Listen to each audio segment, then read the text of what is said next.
What's up, guys? It's Kayla here. Welcome back to our channel. Before we get started, turn on all notifications, subscribe, and give us a huge thumbs up. So today, guys, we're going to be reading Chapter 3 of Princess Katie's Kittens, Pixie at the Palace. And the title today for Chapter 3 is called Missing. Here we go. The little tabby kitten loved the girl with the soft hands. Her name was Princess Katie, and she called him Pixie. She was very good at petting. She didn't press too hard, and she brushed his fur in the right direction so that it lay flat. She knew exactly where to rub him when he butted her hand for more. Pixie sensed that Princess Katie liked the animals. She had two with her huge creatures with long legs and a warm, sweet smell. The animals seemed to trust Princess Katie, and Pixie trusted her too. When she had placed him back into the box and shut the lid, Pixie thought she was taking him home. What's happening?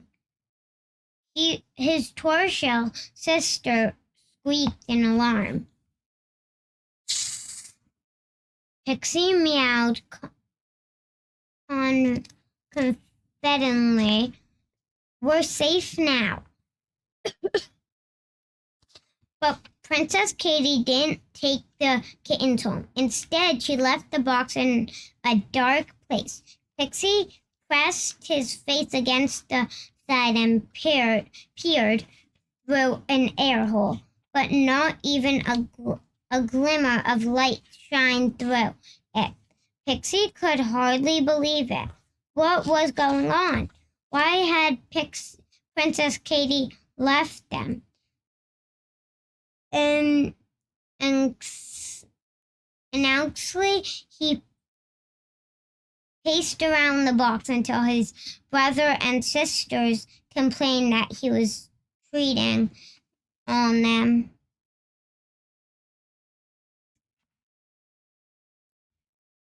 Pixie's stomach growled hungrily. If Princess Katie wasn't going to take the kittens home, then he'd better find food for everyone. Pleased to have something to do, he stood up. I'm going to get us to eat, he said. To get us something to eat, he said. Pixie jumped at the lid of the box, but no matter how hard he batted it, he couldn't get it to stay open. Something seemed to be holding it down, but he didn't give up. He kept going until finally, after lots of jumping, the lid stayed opened a little. Now Pixie could see that a branch was stopping it from opening easily. Crouching on the floor, Pixie looked at the gap. He made himself very small. He might be able to squeeze through it, using his brother as a stepping stone. He reached up and hooked his claws over the side of the box. He hung on tightly and pulled himself up. Pixie's bottom and tail swung widely, and his paws scrabbled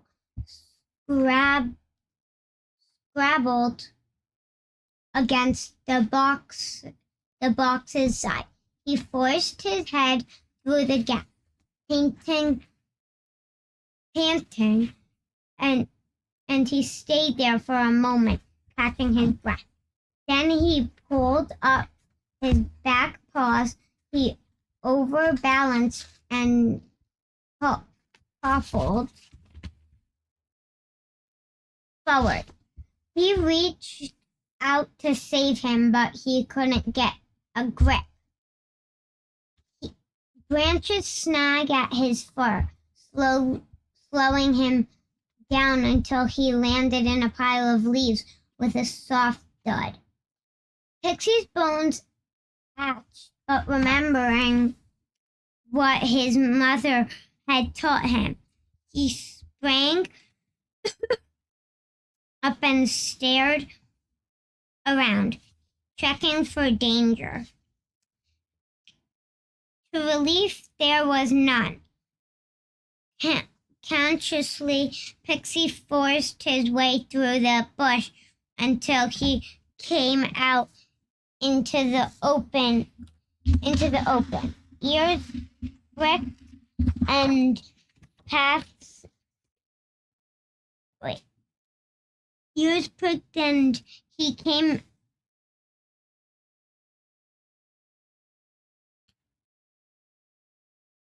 Ears pricked and he came out into the open.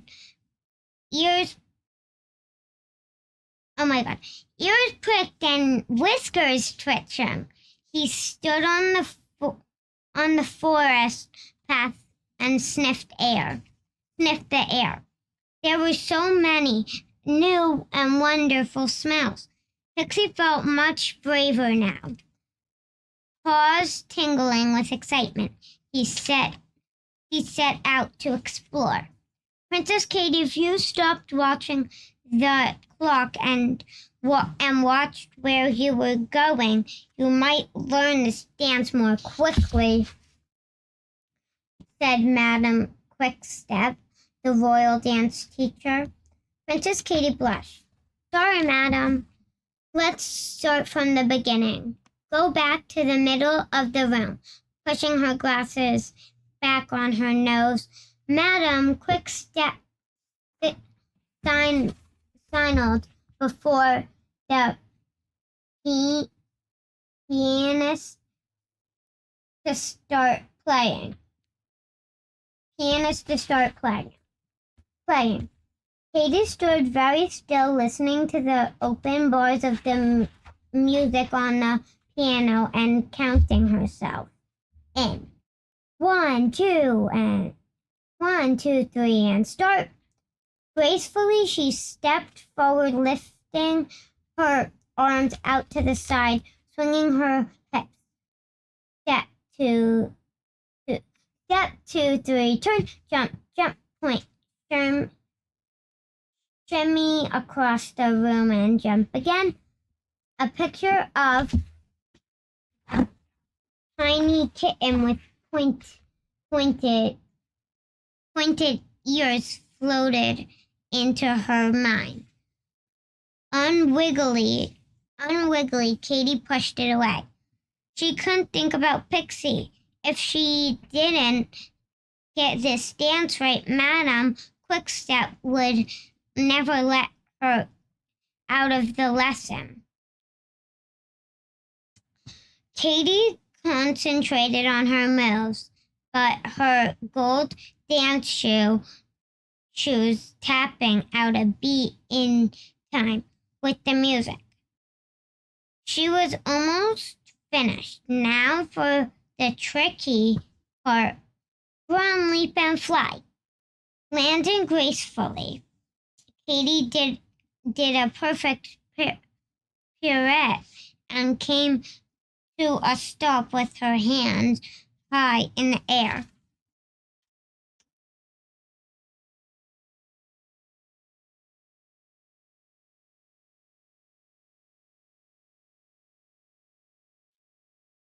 Bravo, said Madam Quickstep, clapping loudly. I knew you could do it. We'll stop there and I'll see you tomorrow. Thank you, Katie. Katie curtsied to Madam Quickstep, and the pianist then hurried out of the room. She ran down the corridor to the spiral staircase at the end. Katie's room was on the top floor of the South Tower. There was an elevator, but Katie preferred to use the stairs, especially when she was in a hurry, kicking off her dance shoes. She raced up to the top floor and burst into her bedroom. Katie had a round room with two huge windows that overlooked the lake. The walls were lilac and the ceiling was midnight blue, dotted with my tiny stars that sparkled in the dark. She had an enormous four-poster bed hung with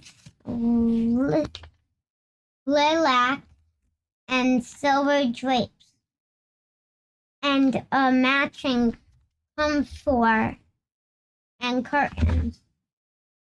Running into the large dressing room, Katie threw her shoes on the floor, unzipped her dress, and removed her tiara. Katie loved dressing up, but today she wished that Madam Quickstep had let her dance in her jawed hoppers. Jawed hoppers. It would have been so much quicker.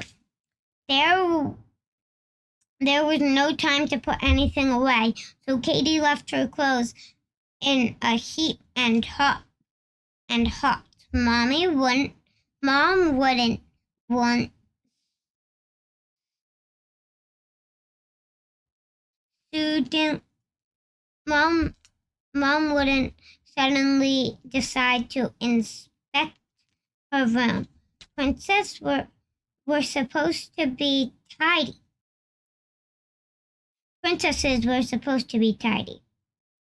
Katie's heart was pounding as she ran back downstairs. Would Becky and Miss Blaze be back yet? Did they have the kittens with them? What would they feed them? Not the same cat food that Crystal ate. That would be too rich for the kittens. By the time she reached the stables, Katie was gasping for breath. There was no one around but Miss Blaze. Miss Blaze's green car was in the parking area. "Becky," called Katie. "Where are you?" "Here." Becky poked her head out of the hay barn and waved Katie over. "We've got them." "Miss Blaze is just checking them over." Katie darted into the barn. Miss Blaze was sitting by the cardboard box with the orange kitten in her hand. "This one's a boy," she said, checking under his tail. He's a little thin, but his eyes are bright, his nose is clean, and he doesn't have any fleas. She held the kitten out to Katie. "There you go, 5 healthy kittens, 4 girls and a boy." "5?" Katie took the kitten with both hands, supporting it carefully as she leaned over the box. Her heart sank like a stone. "There's one missing." "I don't think so," said Miss Blaze. "There were only 5 kittens in the box when we picked it up." An icy feeling swept over Katie. The first had definitely been 6 kittens. There had definitely been 6 kittens when she first found them. The orange one was holding the little toy shell. The pure white one. The cute gray and white one. The black one with the white tummy and paws. And Pixie, the silver gray kitten with the black tiger strips. So where was Pixie now? Katie began to tremble. we've got to go back into the woods, she said. Pixie's missing. Well, guys, thanks for watching. Make sure to give us a huge thumbs up. Turn on all notifications. And subscribe. But see you guys next time. Bye. Come back for chapter 4 of Princess Katie's Pixie at the Palace.